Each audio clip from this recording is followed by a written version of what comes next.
तो मैं फिर से एक बार बोलता हूँ, इसे शूट कर रहा हूँ कि आपको याद भी रहे, तो अब याद रख पाओ कि मैंने क्या बोला, एक बार और रिपीट कर पाऊँ।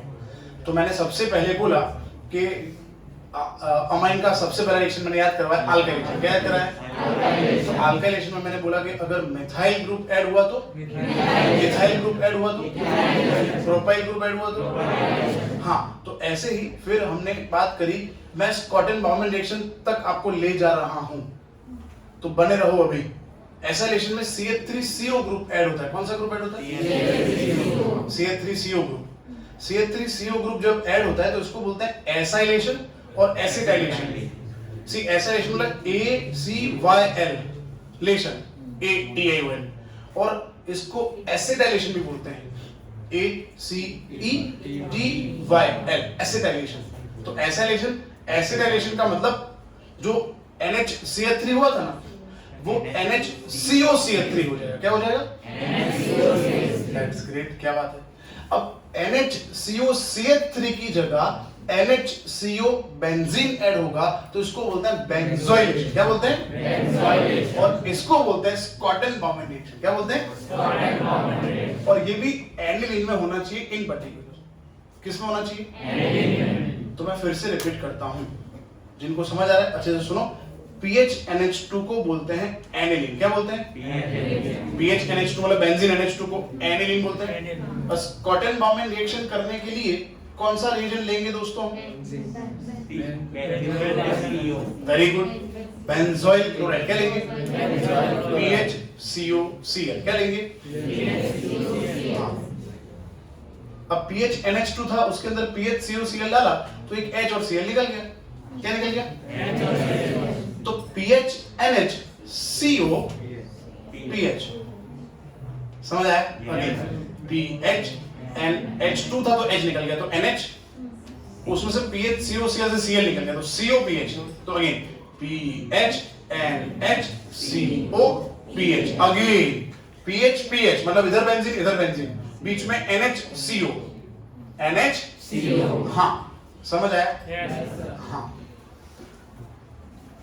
तो ये जो रिएक्शन है ना एनिलीन का, benzoylation, benzoylation of aniline is called Schotten Baumann reaction, और दूसरा नाम तो है benzoylation.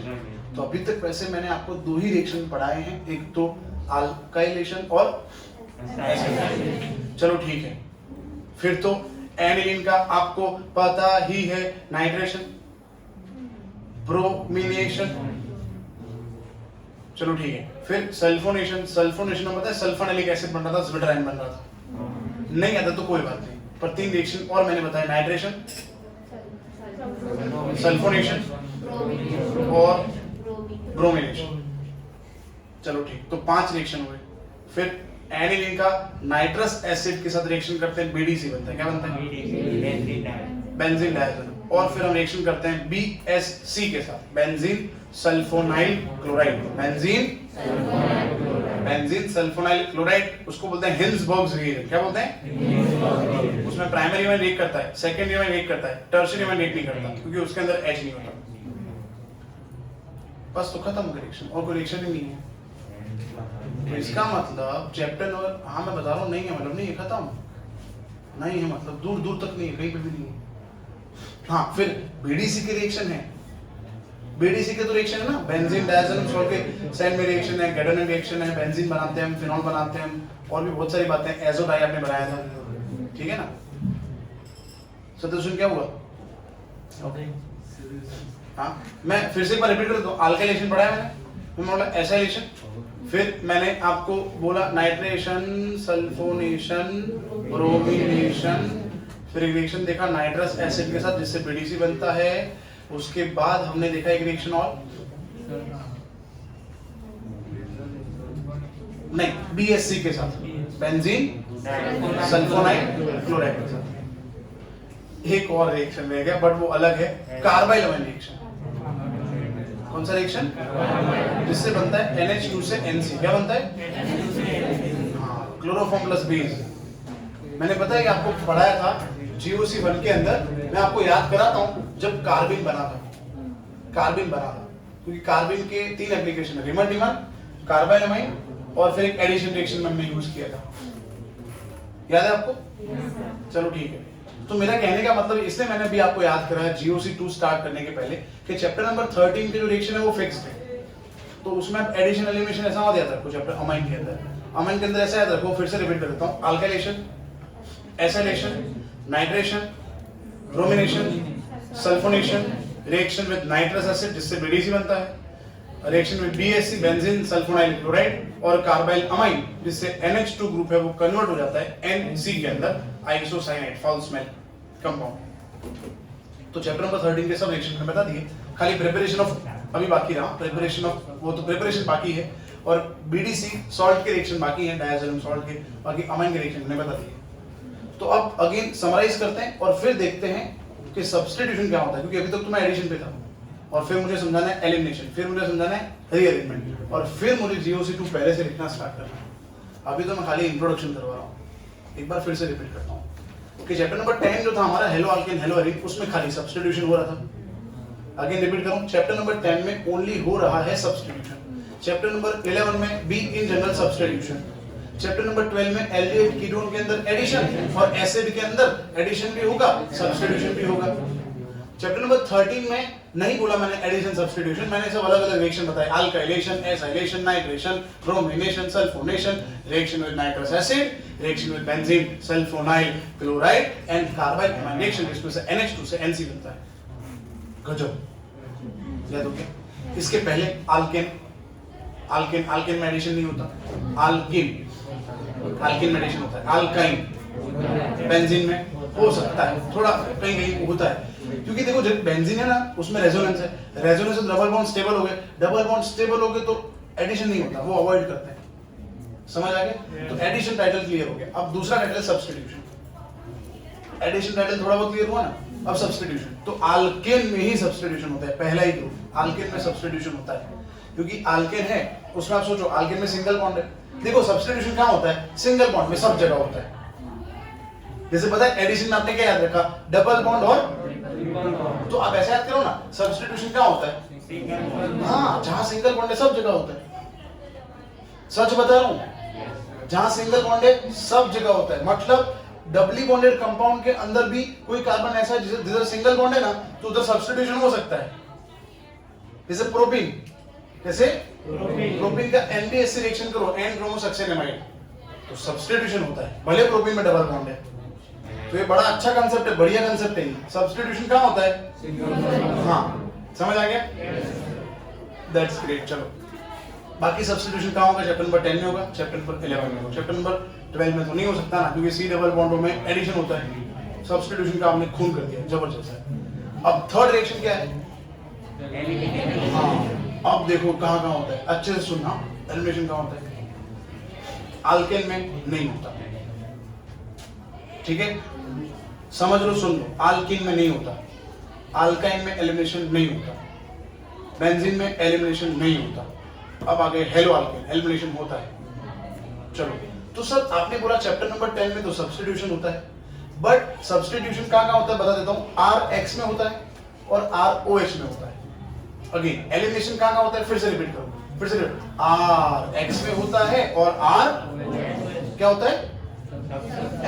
Elimination, excuse me, RX ROH क्या होता है इसमें? एलिमिनेशन। याद कर, मैं आपको ये भी याद कर रहा हूँ आपने कहाँ पढ़ा। देखो RX में जब आपने एलिमिनेशन किया, you studied Alexander Zaitsev, Zaitsev but Zaitsev बोलते हैं अपने, SAYTZEDFF, Zaitsev and Hofmann product.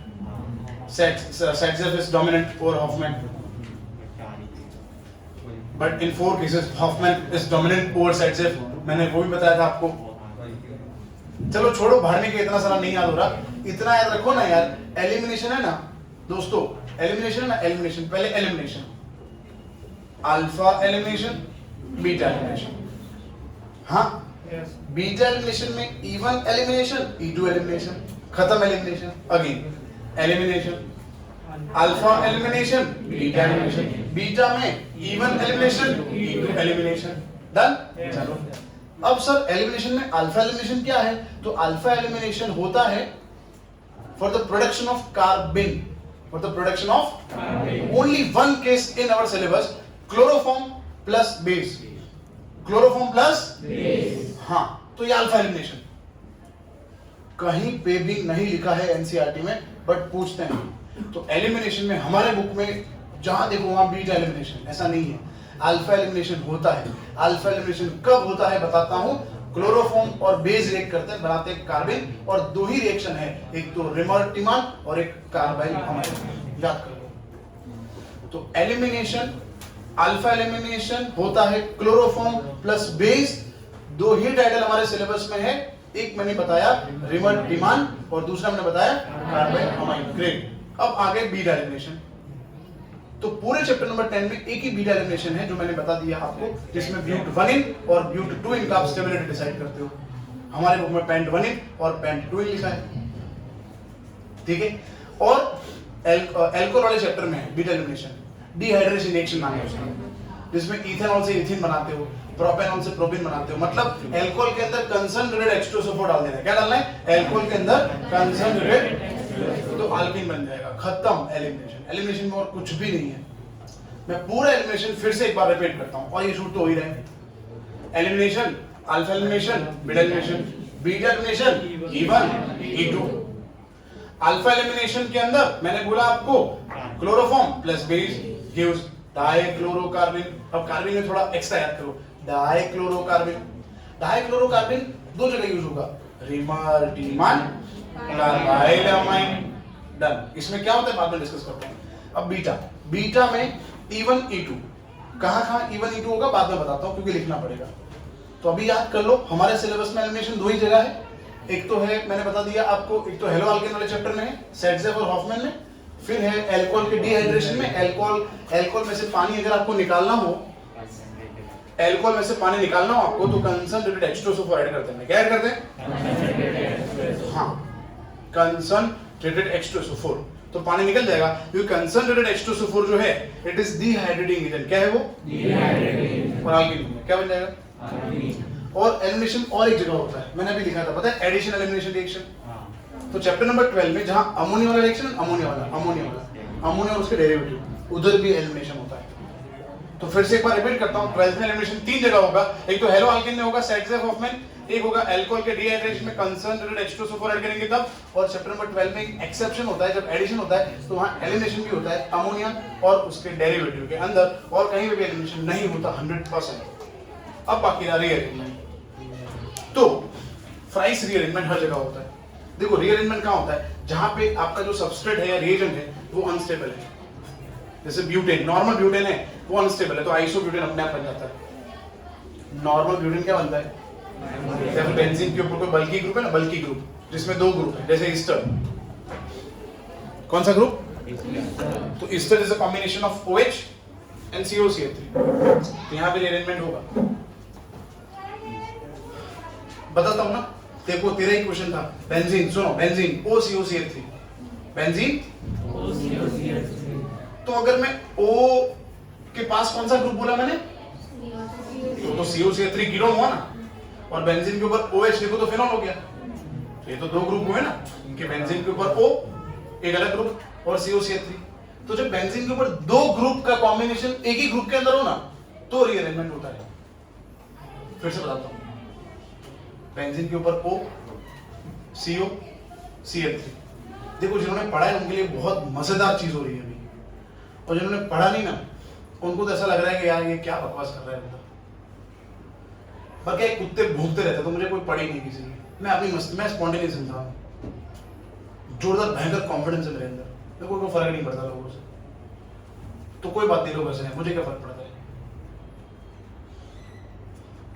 चलो, बेंजीन O, CO, CH3।